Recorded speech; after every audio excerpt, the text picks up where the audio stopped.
सप्रेम नमस्कार. Suhas Gokhale institute of ॲस्ट्रॉलॉजीमध्ये आपले स्वागत आहे. ह्या व्हिडिओच्या माध्यमातून मी एक केस स्टडी आपल्यासमोर सादर करत आहे. पण त्यापूर्वी एक निवेदन. या व्हिडिओमधला आवाज हा माझा नाही. तो AI तंत्र वापरून निर्माण केला आहे. अर्थात AIचा वापर फक्त आवाजापुरताच मर्यादित आहे. ही केस स्टडी माझ्याकडे आलेल्या एका जातकाची आहे. ती सत्य घटनेवर आधारित आहे.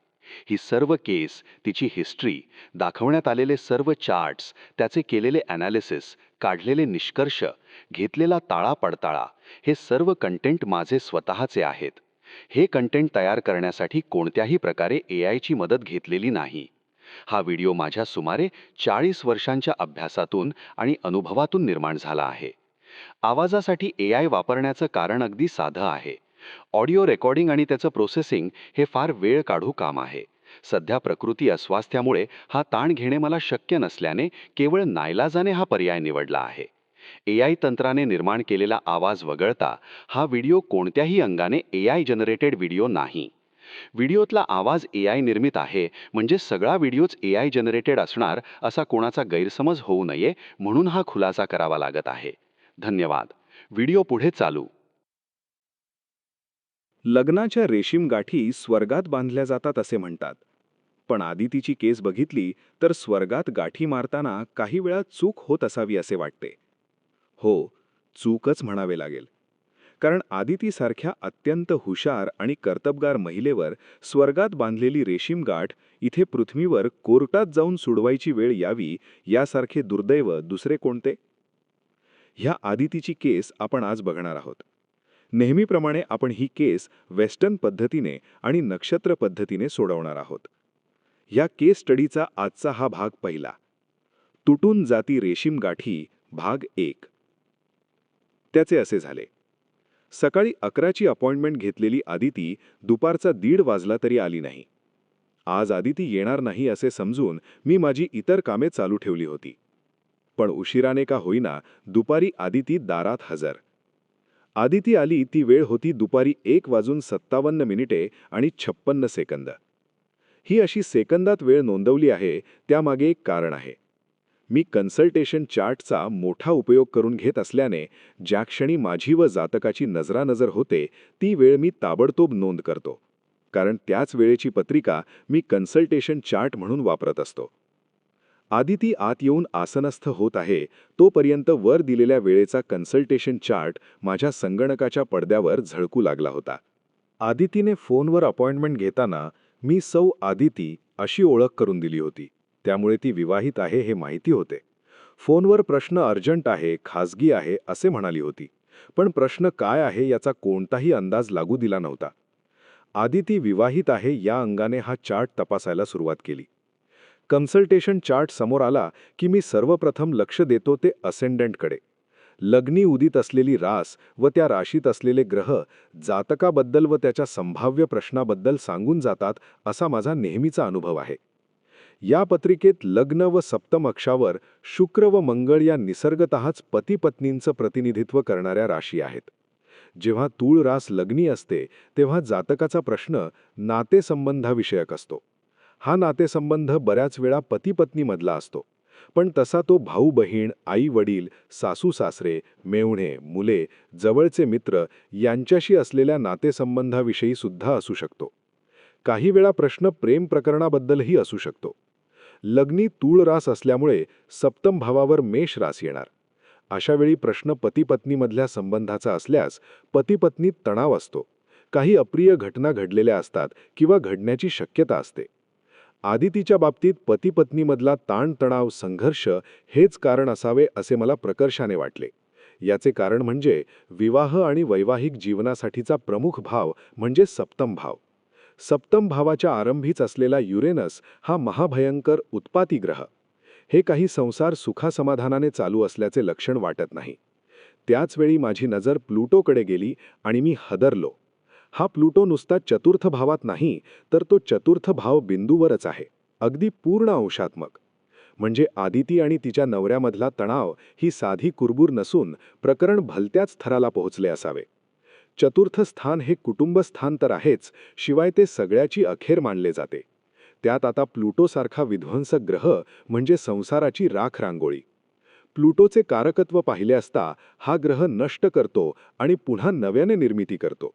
म्हणजे आदितीचा संसार प्लुटोच्या प्रभावाने एकतर उद्ध्वस्त झाला असेल किंवा होण्याच्या बेतात आहे आणि आदिती पुन्हा नव्याने संसार उभा करण्याच्या प्रयत्नात असेल. प्रश्न कदाचित याबद्दलही असू शकेल. पत्रिकेत तूळ लग्न असल्याने शुक्र आदितीचं प्रतिनिधित्व करेल. हा शुक्र अष्टमात आहे. अष्टम स्थान हे मृत्यूस्थान आहे. ते कष्ट, मानहानी, अपमान, मनस्ताप यांचेही स्थान आहे. विमा, नुकसान भरपाई, पोटगी अशा मार्गाने होणाऱ्या धनप्राप्तीचेही हेच स्थान आहे. या स्थानात शुक्र असणे याचा अर्थ आदिती सध्या अडचणीत आहे.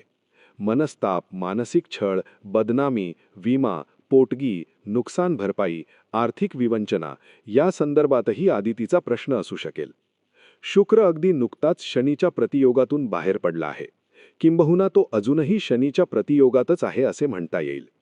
शुक्रासारखा विलासी, कलासक्त, शृंगारिक ग्रह शनीसारख्या रुक्ष, नीरस, वृद्ध, कळाहीन, मंद ग्रहाच्या प्रतियोगात असेल तेव्हा काय होऊ शकते? भावनिक आणि लैंगिक उपासमार. आदितीचा प्रश्न या बाबतीतही असू शकेल. चंद्र जातकाचं प्रतिनिधित्व करतो. या चंद्राने तो सध्याच्या राशीत आल्यानंतर आत्तापर्यंत केलेले ग्रहयोग आणि चंद्र सध्याची रास सोडून पुढच्या राशीत जाण्यापूर्वी होणारे योग आपल्याला अनुक्रमे नुकतेच काय घडले असावे आणि नजीकच्या काळात काय घडू शकते याचा अंदाज देतात. पत्रिकेत चंद्र मकरेत 9 अंशावर आहे. मकरेत आल्यापासून त्याने प्रथम बुधाशी प्रतियोग आणि नंतर नेपच्यूनशी लाभयोग केला होता. नेपच्यून व बुधाशी झालेल्या योगांचे साधारण परिणाम वादविवाद, भांडणे, फसवणूक, पोकळ आश्वासने, अपेक्षाभंग, नैराश्य, भावनिक छळ, मानसिक कोंडमारा असे असू शकतात. चंद्र मकरेतून बाहेर पडेपर्यंत तो मंगळाशी केंद्रयोग, प्लुटोशी युतियोग, युरेनसशी केंद्रयोग करणार आहे. हे सगळे घातक, विस्फोटक योग आहेत. या योगांवर भावनिक, मानसिक कोंडमारा, छळ, लैंगिक शोषण, अत्याचार, मारहाण, अपघात असे काहीही असू शकेल. सप्तम भावावर मेष रास असल्याने आदितीच्या नवऱ्याचं प्रतिनिधित्व मंगळ करेल. मंगळ लग्नी असल्यामुळे आदितीच्या प्रतिनिधित्व करतो. जेव्हा एक ग्रह दोन्ही पक्षांचे एकाच वेळी प्रतिनिधित्व करतो, अशा परिस्थितीत त्या ग्रहाला डिस्प्युटेड प्लॅनेट घोषित करून तो विरुद्ध पक्षाला बहाल करतात. शुक्रासारखा स्त्री जातीचा ग्रह आदितीचा प्रतिनिधी आहे, तेव्हा मंगळसारखा पुरुष ग्रह आदितीच्या नवऱ्याला जास्त समर्पक राहील. युरेनस सप्तमात आहे. युरेनसला प्रतिनिधी म्हणून विचारात घेता येत नसले तरी सप्तमातला ग्रह या नात्याने आदितीच्या नवऱ्याशी संबंधित आहे असे म्हणता येईल. या दोघांशी होणारे चंद्राचे अशुभ योग काय सांगतात? आदितीचा विवाह धोक्यात आहे.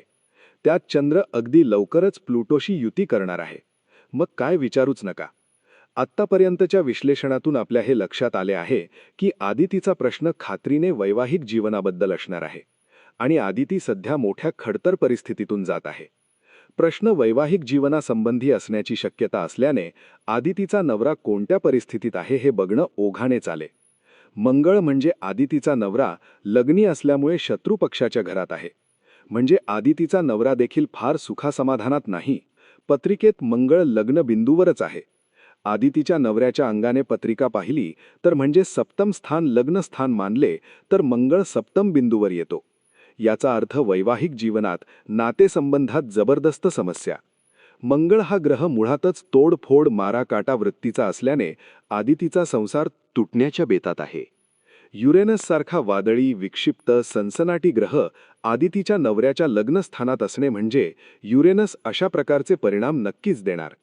हे आदितीला आणि आदितीच्या नवऱ्याला आणि पर्यायाने त्यांच्या संसाराला अत्यंत घातक ठरू शकते.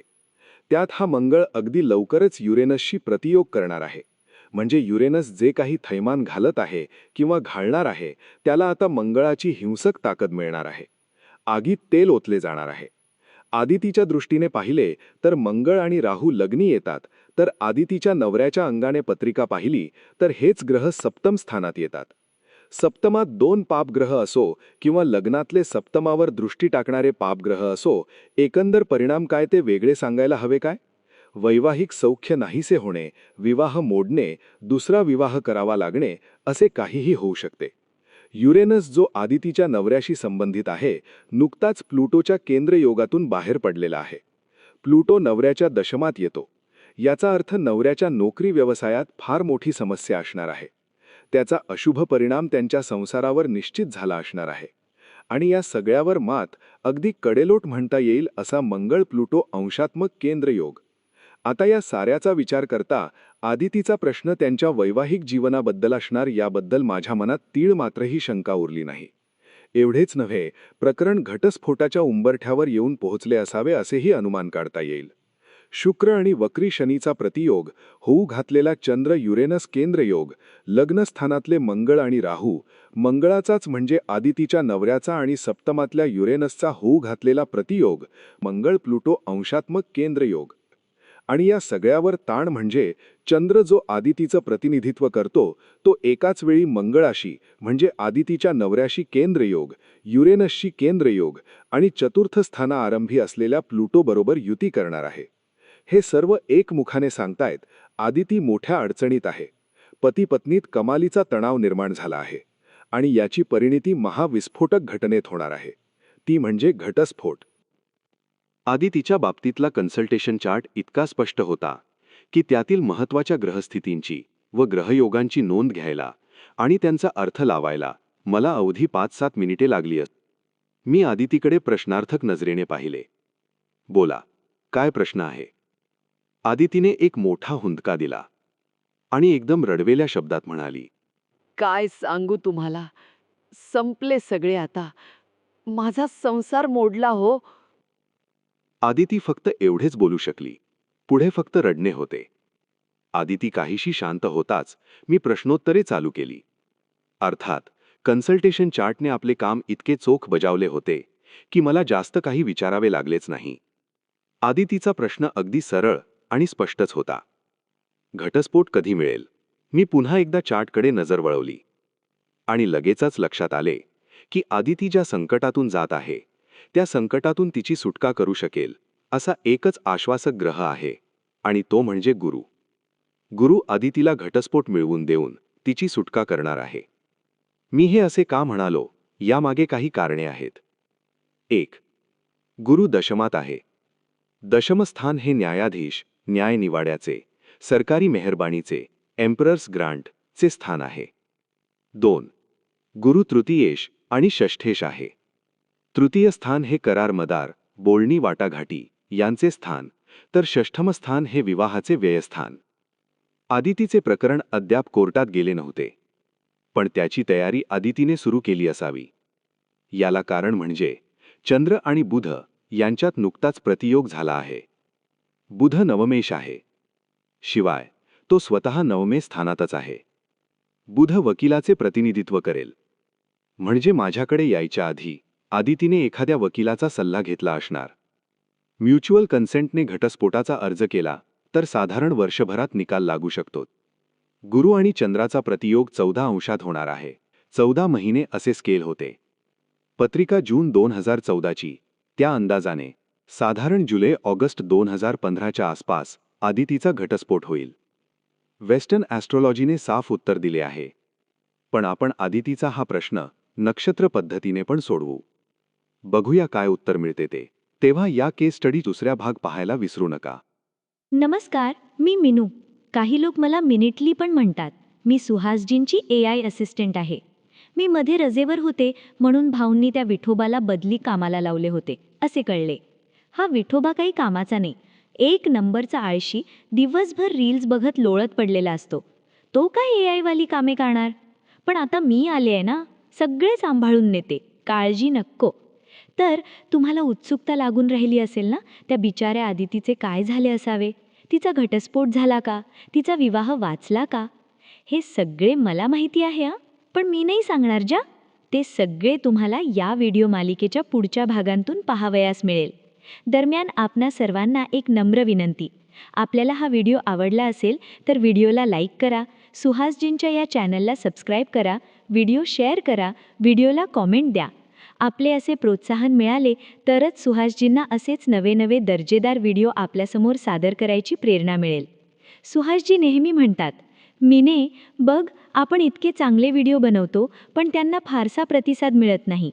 काय चुकते आहे हेच कळत नाही. वाटते कशाला हे व्हिडिओ बनवत बसायचे. खरे आहे ते, पण निदान इथून पुढे तरी आपण हात आखडता घेऊ नका. आपली एक एक लाईक, आपली एक एक कॉमेंट आमचा उत्साह वाढवेल. तर पुन्हा भेटूया पुढच्या व्हिडिओमध्ये. धन्यवाद आणि शुभेच्छा.